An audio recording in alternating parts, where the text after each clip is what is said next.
வந்தாரை வாழ வைக்கும் வண்டித்துறை கருப்புசாமிக்கு முதல் வணக்கம். என்னை இந்த அளவுக்கு வாழ வைக்கும் வண்டித்துறை கருப்புசாமி தான். அவர் சக்தியில் தான் நான் இன்னைக்கு பேசுகிறேன். திருச்சி மாவட்டம் துறையூருக்கு பக்கத்தில்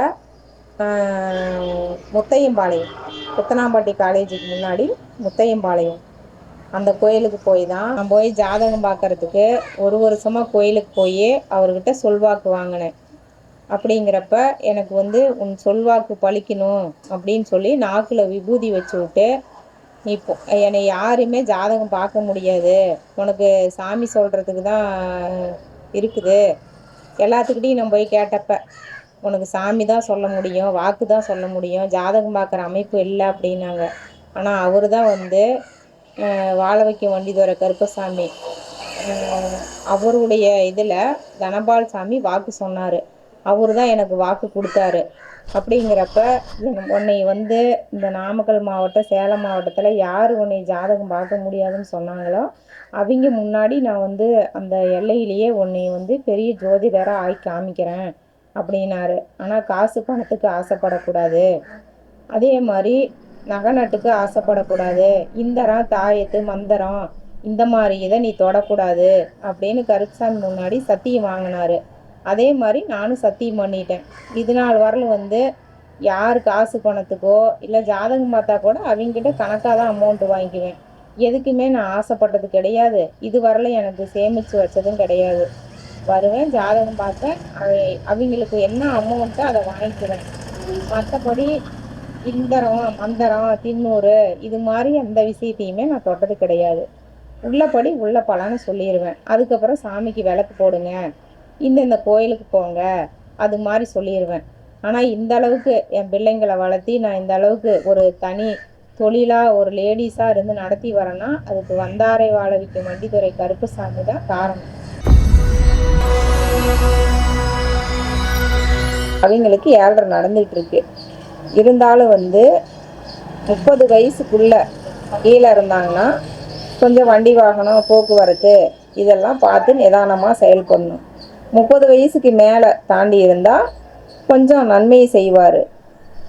அதே 30 வயசுக்கு இருக்கிறவங்களுக்கு என்னன்னா படிப்பு, கல்வி, அம்மா அப்பாவுக்கு குடும்ப பிரச்சனை, இது மாதிரி பல சூழ்நிலைகள் ஏற்படும். அதுக்கெல்லாம் நம்ம பயந்துக்கூடாது. அப்படின்னா ஆஞ்சநேயருக்கு துளசி மாலை, வெத்தலை மாலை, துளசினா மாலை, வெத்தலைனா 108 வெத்தலை மாலை கட்டி போட்டு ஆஞ்சநேயரை நம்ம கும்பிட்டோம்னா நமக்கு 7.5 நடக்கிறதுக்கு அவர் சனி பகவான்கிட்ட நமக்கு போராடி தாக்கத்தை கொஞ்சம் குறைச்சி கொடுப்பாரு. நமக்கு அவ்வளவுக்கு ஆபத்து வந்தாலும் ஆஞ்சநேயர் போராடி தடுத்து நமக்கு அதை நிறுத்திடுவார். அதனால் மேசராசிக்காரங்க 7.5 நடக்கிறதுக்கு ஆஞ்சநேயரை முக்கியமாக கும்பிடணும். சனிக்கிழமை தலைக்கு தண்ணி ஊற்றிக்கிட்டு தான் சாப்பிட்ணும். நம்ம பொரியல் வச்சு சாமிக்கு நம்ம படையல் போட்டு தான் இது பண்ணணுங்கிறதில்ல. நம்ம சாப்பாடு செய்யும் போது உப்பு பார்க்காத சாப்பாடு செஞ்சு வச்சுட்டு அதுக்கப்புறம் நம்ம தலைக்கு குளிச்சுட்டு அதுக்கப்புறம் நம்ம சாப்பிட்டோம்னா போதும். ஆனால் ஆஞ்சநேயருக்கு அப்படி வாரம் நம்மளால் போக முடியல அப்படின்னா 30 நாள், அந்த 4 வாரத்தில் ஒரு சனிக்கிழமை போய் நம்ம ஆஞ்சநேயரை போய் விளக்கு போட்டு சாமி கும்பிட்டு வந்தோம்னா நமக்கு அந்த 7.5 சனி பகவானுடைய தாக்கம், சனி பகவான் நம்மளை ஒன்றும் பண்ண மாட்டார். அதே மாதிரி சனி பகவான் அவருக்கு உண்டான வாகன காக்கா, அவருக்கு ஒரு பிஸ்கட்டோ முறுக்கோ நம்ம சனிக்கிழமை கண்டா நம்ம வாரம் வச்சுக்கிட்டு வந்தோம்னா நமக்கு அவ்வளவுக்கு கஷ்டம் வந்தாலும் நமக்கு அவ்வளவுக்கு சோதனையை காமிக்க மாட்டார். எவன் எதிரி, எவன் நமக்கு துரோகி, இவங்கெல்லாம் சனி பகவான் காப்பாற்றி கொடுப்பாரு. இவங்கள கண்ணுக்கு நம்ம காமிச்சு கொடுப்பாரு. ஆனால் நம்ம 7.5 நடந்தால் பயந்துக்குவோம். ஐயோ 7.5 வந்துருச்சு, நமக்கு ஏதாவது ஆபத்து வந்துடுமா, உயிருக்கு ஆபத்து வந்துடுமா அப்படின்னு. அப்படிலாம் கிடையாது. 7.5 நடக்கும்போது தான் எவன் நல்லவன் கெட்டவன், நம்ம சொந்தக்காரனாக இருக்கட்டும் மற்றவங்களாக இருக்கட்டும், நமக்கு காமிச்சு கொடுப்பாரு சனி பகவான். அதில் தான் நம்ம உஷாராகி நம்ம முன்னுக்கு வரத்துக்கு அவர் வழிகாட்டுவார். அதனால் என்றைக்குமே நம்ம சனி பகவான் தான் நம்ம முன்னேற்றத்துக்கு காரணம்.